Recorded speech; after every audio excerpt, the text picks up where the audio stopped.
ఈరోజు మన ముఖ్య అతిథి వైసీపీ నాయకులు, శాసన మండలి సభ్యులు, మండపేట ఇన్ఛార్జ్, రాష్ట్ర రాజకీయాల్లో ఫైర్ బ్రాండ్. పదవులతో అతనికి పని లేదు. ప్రజా సంక్షేమం, ప్రజా శ్రేయస్సు, అభివృద్ధి ముఖ్యంగా నిరంతరం ప్రజల్లో కష్టపడి తిరిగే నాయకుడు మన తెలుగు రాజ్యం ఛానల్తో ఉన్నారు. నమస్తే సార్ త్రిమూర్తులు గారు. నమస్కారం. ఎలా ఉన్నారు సార్? బాగున్నారండి? బాగున్నాను సార్. ఇప్పుడు నేను ఒక సీనియర్ జర్నలిస్ట్గా, అంటే మీరు గంట గుర్తు మీద ఇండిపెండెంట్గా నగ్గిన కాడించి నేను విలేకరిని, అంటే వయసులో చిన్నోడైనా మీతో సమానంగా రాజకీయాలు చూసినవాడిని కాబట్టి ఓకే, నాకు చిన్న డౌట్ సార్. చెప్పండి. ఈ రాష్ట్రంలో ఏ కామన్ మ్యాన్, అంటే పొలం పనులు చేసుకునే చిన్న సన్నకారు రైతు కూడా మా ఎమ్మెల్యే త్రిమూర్తులు గారు అంటాడు. ఆ నామ సార్థకం మీకు ఎలాగైంది సార్? అంటే మీరు ఇప్పుడు ఎమ్మెల్సీగా ఉన్నారు, ఎమ్మెల్సీ త్రిమూర్తులు అని ఎవరు అనరు, ఎమ్మెల్యే గారు, మా ఎమ్మెల్యే గారు త్రిమూర్తులు గారు అంటారు కదా? అవును, అవునండి. అవును. ఎందుకు వచ్చింది? నేను ఎమ్మెల్యే కాకపోయినప్పటికి కూడా అలాగే అంటుంటారు, ఎమ్మెల్యే ఓడిపోయినప్పుడు కూడా అదే అంటారు కదా. అదే అంటున్నాను నేను. ఎందుకు అంటున్నారు ఆ పదం? ఎందుకు మీకు నామసార్థకం అని చెప్పండి. అంటే ప్రజలతో నాకు ఉండేటువంటి సన్నిహితం, ఇప్పుడు ఎవరికే కష్టం వచ్చినా పార్టీలు అనేటువంటి ఈవేళ ఉంటాయి, రేపు ఉండవు. కానీ ప్రజలతోటి మనకు ఉండే సన్నిహితం మాత్రం ఉండాలి. ప్రజలకు ఒక భరోసా, కార్యకర్తలకే, నాయకులకి, అందరికి కూడా నా మనసులో అనుకున్న వాళ్ళకి ఒక నమ్మకాన్ని కలిగించేటువంటి విధంగా పనిచేయడం అనేటువంటిది నాకు మొట్టమొదటి నుంచి ఉన్నటువంటి అలవాటు. అది నేను రాజకీయాల్లోకి రాకముందు నుంచి కూడా అదే పరిస్థితి. ఈరోజు కూడా అయ్యే కొనసాగిస్తాం, భవిష్యత్తులో కూడా అదే విధంగా కొనసాగుతాను నేను. అయితే మీకు ఎమ్మెల్యే అనే ఒక ట్యాగు, ఒక పదవి ఇచ్చినటువంటి ప్రాంతం ఏది చెప్పండి నాకు. నా తల్లిదండ్రులు, నాకు జన్మనిచ్చినటువంటి వాళ్ళు నా తల్లిదండ్రులు అయితే, నాకు రాజకీయ జీవితాన్ని ఇచ్చినటువంటి వాళ్ళు రామచంద్రపురం నియోజకవర్గ ప్రజలు. ఓకే. అది ఎక్కడికి వెళ్ళినా నేను అది జీవితంలో ఎప్పుడూ గుర్తుండిపోయేది అది నాకు. మరి అటువంటి రామచంద్రపురాన్ని విడిచిపెట్టి మీరు గంట గుర్తు మీద పోటీ చేసినప్పుడు సార్, నాకు బాగా తెలుసు, మీరు వెరీ యంగ్ మ్యాన్, పొలిటికల్ నేపథ్యం లేదు, మీరు ఒక సంఘ సేవకుడు, ఒక యువకుడుగా ప్రజాసేవ చేసిన వ్యక్తి మట్టు మాత్రమే. అలాగే మిమ్మల్ని రామచంద్రపురం నియోజకవర్గ ప్రజలు కూడా అలాగే చూశారు.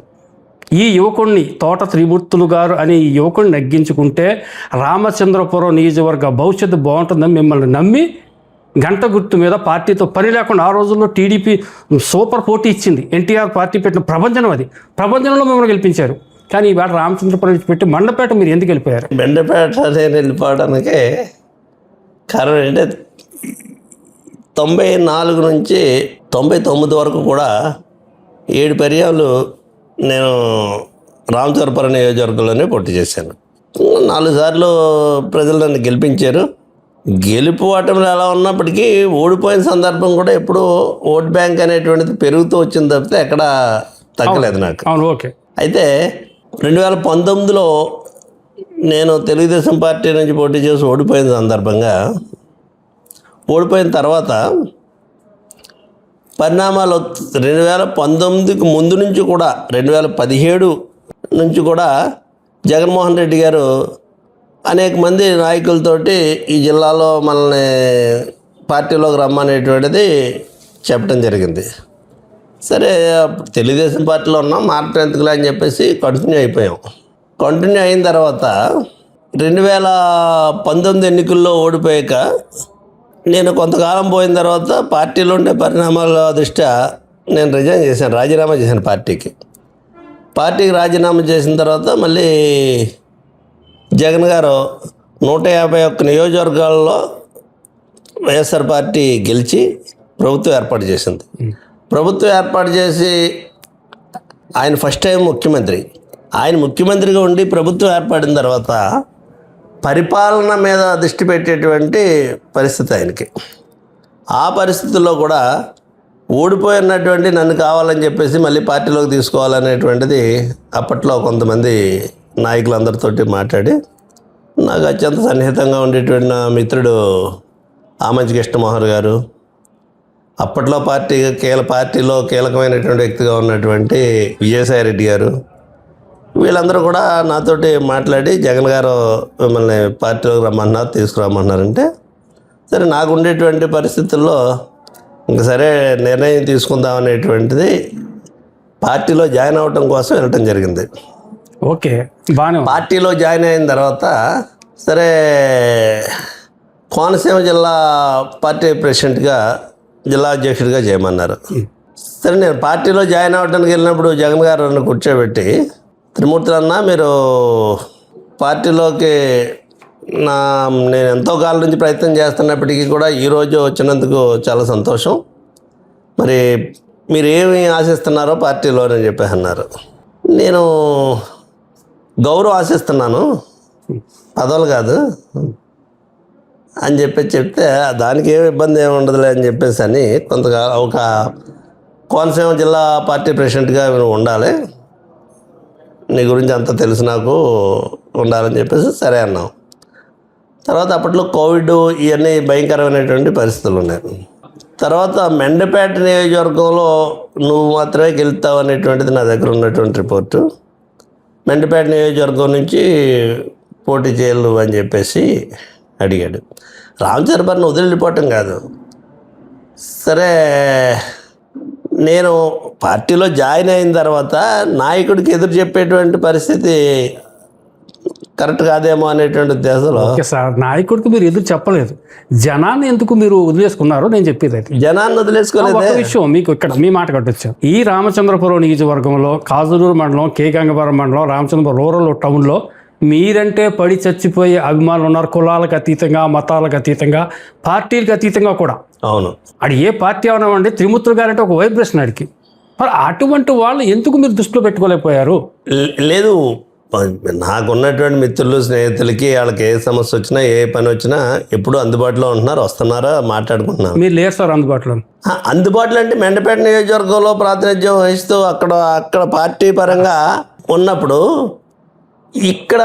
అక్కడికి వెళ్ళటం మానేసి ఇక్కడే కూర్చున్నట్టు అనేటువంటిది అది నాకు కూడా బాధ్యత కాదు కదా. కదండి, బాధ్యత కాదు కదా. మేమే ఉన్నాం. ఉదాహరణకు అనుకుందాం, నేను ఈ నియోజకవర్గ ఓటర్నే, మీతో పాటు కలిసి తిరిగినండి. ఏమంటే ఈ విషయం చెప్తున్నాండి మీకు.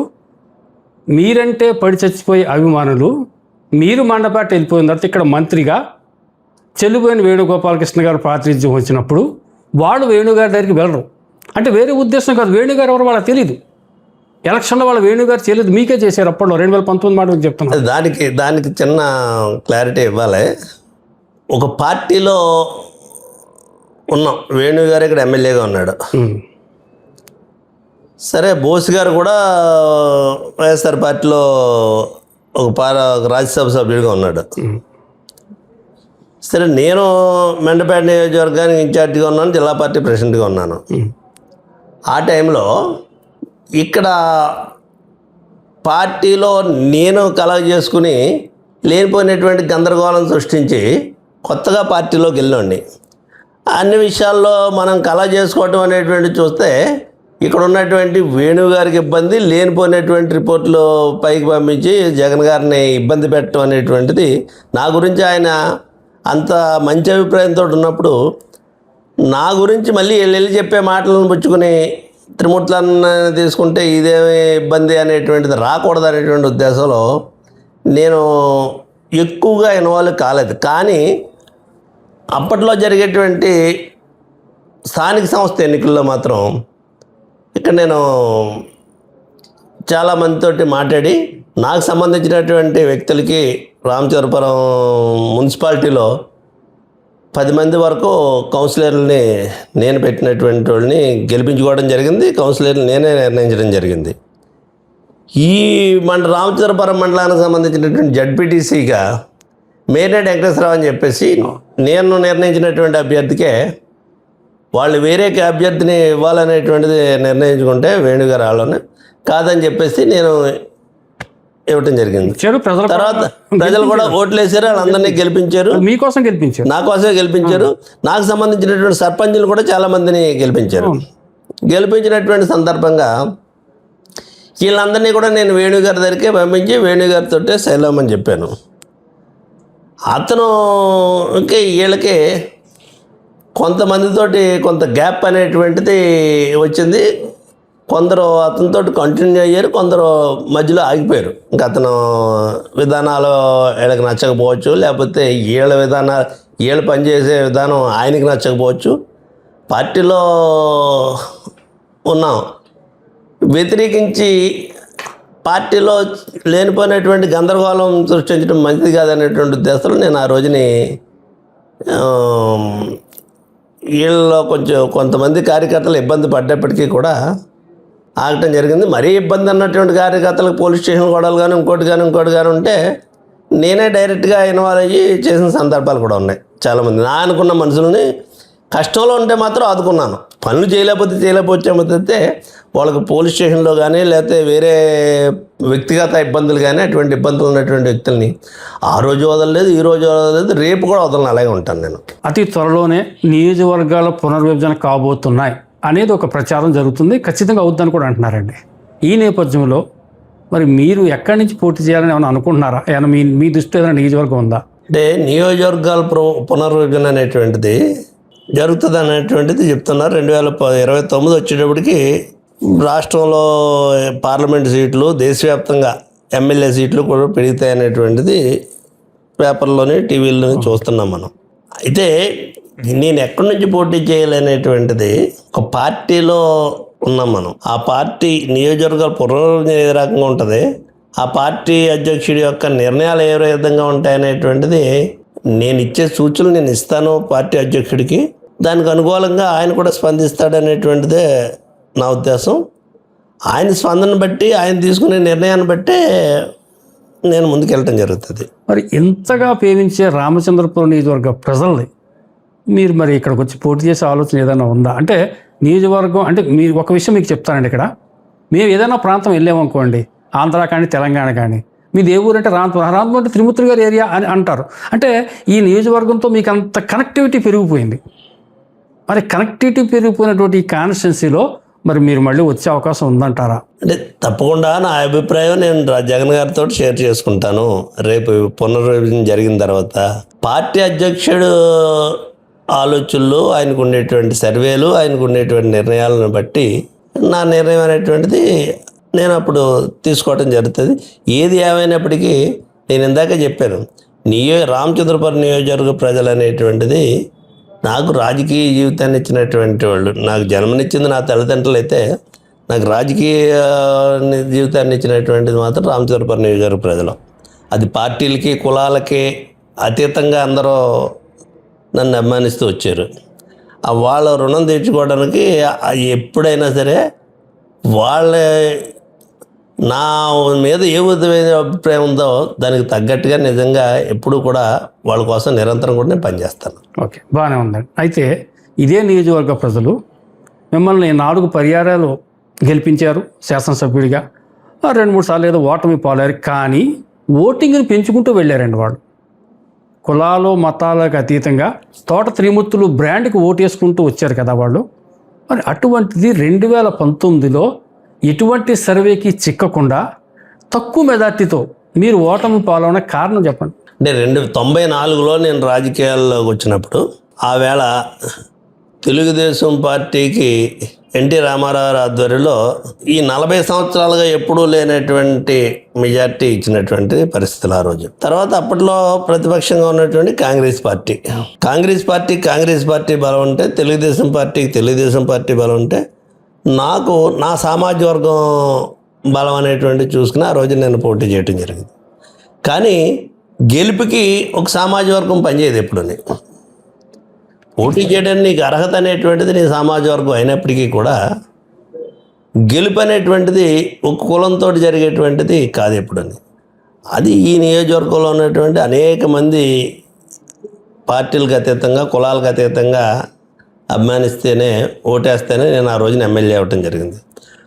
అప్పుడు నాకు 36,000 ఓట్లు వచ్చినాయి 94లో.